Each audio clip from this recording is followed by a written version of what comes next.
Hello, and welcome to my presentation on the Chechen conflict. My name is Murillo, and I'm currently a graduate student at the American Military University with a major in international relations.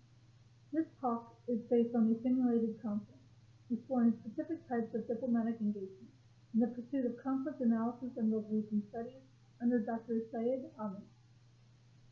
There remain many prevalent views relating to the practice of conflict resolution, and this is how it should be. Many conflicts engender such an array of specific and meaningful issues, which all sides see as central to the heart of their dispute, such that any approach with lasting effect should be found within these parameters or must at least directly address them. Such a conflict is exampled in the continuing dysphoria of Chechnya. In a simulation crafted by the United States Institute for Peace, Chechen and Russian stakeholders are invited to a conference where they are given the opportunity to interact with each other in both structured and open-ended situations.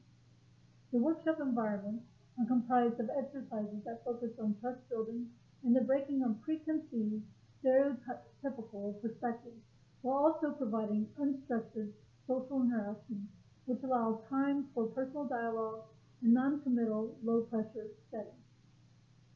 Given this challenge, many individuals took on the roles and perspectives of major players from around the time of what is known as the Chechen insurgency, which started in 2000, immediately following the crushing force of the Second Chechen War with Russia. Hence, taking place in late 2003, this scenario based on two-track diplomacy examines the attitudes and behaviors of individuals placed inside the constraints of these stakeholders and asks the question, could a peaceful resolution be reached through this form of diplomatic engagement?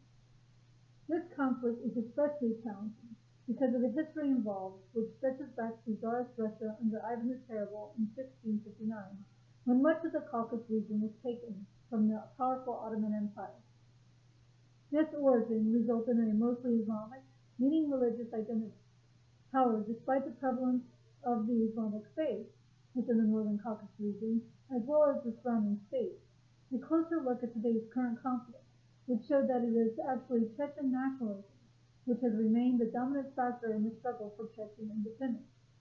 It is here where we see the divergence in interest between the two parties in conflict, as Russian concerns are not nationalist in measure, but largely geopolitical in scope. Chechnya occupies the southernmost tip of the Russian Federation, bordering on important resource regions, where trade routes and logistic controls must be maintained. Hence, we find two distinct outlooks and priorities for this region, and had not such a strong history passed between the two sides, within this conflict it is possible that a middle ground might have been established earlier.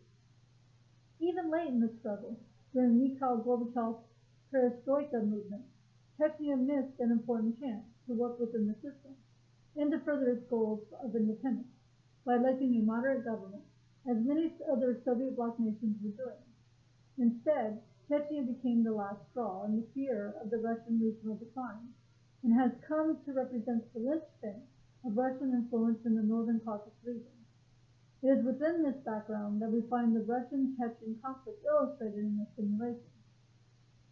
If we have to have a lasting solution, most every participant in the simulation agreed that the first step would be an unconditional cessation of the violence on all sides, including the insurgent terrorist bodies. This is not easily accomplished, as many of these terrorist bodies acted independently. This was further complicated by the Russian ability to legitimize their actions within the region as being for the protection of the standing pro-Russian government, as well as the safety of the Chechen people. Hence, only an unconditional ceasefire had any chance of opening a zone where peaceful resolution might be sought, as the complexity of a negotiated surrender of arms on either side was not within the scope of possible options. If this aspect could have been accomplished, however, the solutions past this point may have also been limited, as the influence holders were set in their descriptions of how Chechnya would look at the end of hostilities. It has been expressed in the simulation that the Chechen conflict was a progression of two distinct parties, but in reality, at least three held sway in large quarters of opinion. The first of these actors is Vladimir Putin, with who was the president of the Russian Federation and had on a platform of resolving the Chechen issue. His administration was pushing a referendum in the breakaway Chechen Republic that proposed an autonomous region for Chechnya, which would still remain within the Russian Federation. The next actor was Ahmed Kadyrov, who was the Russian-backed president of the Republic of Chechnya. Kadyrov had agreed to this referendum, but was considered just a backdoor political puppet of Putin.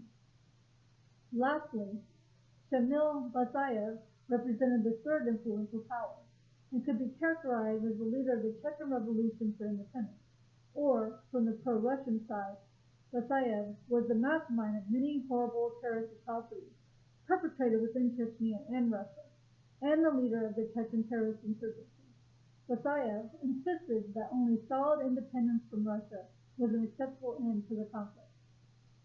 Perhaps the struggle and the actions taken by Basayev within the theater could only be considered justifiable by various bodies that had lost so much that only a clean cut from the Russian Federation could satisfy their sorrows.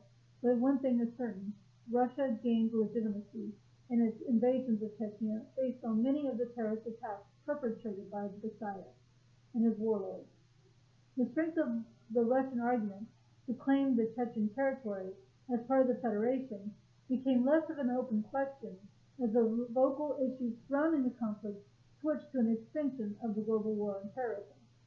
This was Putin's genius, along with waging more of the bloodiest repressions of the Chechen separatists through Kadyrov's apparatus, rather than expose his own hands in these actions. Yet, this represented the key to the solution as well. Kadyrov was not loved by his people.